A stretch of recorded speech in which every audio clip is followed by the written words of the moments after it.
Isang 3-day basic motorcycle riding safety seminar ang isinagawa ng PNP Highway Patrol Group para sa mga kapulisan ng Oriental Mindoro Police Provincial Office.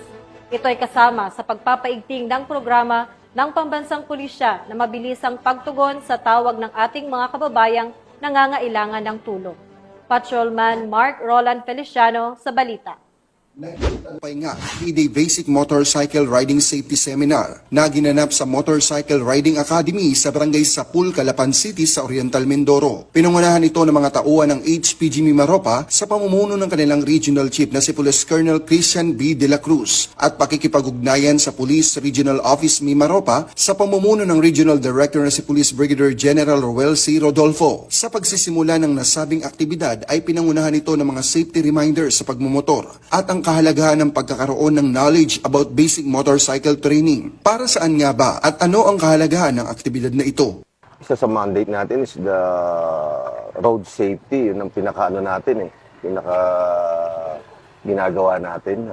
Ito yung project natin ngayon sa HPG, programa natin, para ma-educate natin yung mga kapulisan natin sa proper way ng pagmumotor and in line with para mapalakas natin yung response time natin. Actually, matagal na itong project ng Highway Patrol Group. Itong mga ginagawa nating training. Pero this is the first time na yung mga local police natin dito sa Mimaropa, yun ang ititry natin. Umabot naman sa 30 partisipante na mula sa Oriental Mindoro Provincial Office ang nakilahok sa nasabing pagsasanay. Layunin nito na masigurong handa ang bawat kapulisan pagbibigay ng agarang tulong sa ating mga kababayan. Bilang Guardian of the Highways, ang HPG ay patuloy magsasagawa ng mga aktibidad at pagsasanay para sa ikagaganda ng serbisyo ng mga uniform forces ng ating bansa. Muli kami ang Highway Patrol Group, ang kakampi nyo sa kalsada na patuloy na magbibigay ng serbisyong HPG. Dahil dito sa ating bagong Pilipinas, ang gusto ng pulis, ligtas ka. At sa iba pang balitang serbisyong HPG, tumutok lamang sa aming YouTube channel at Facebook page na Police News Network.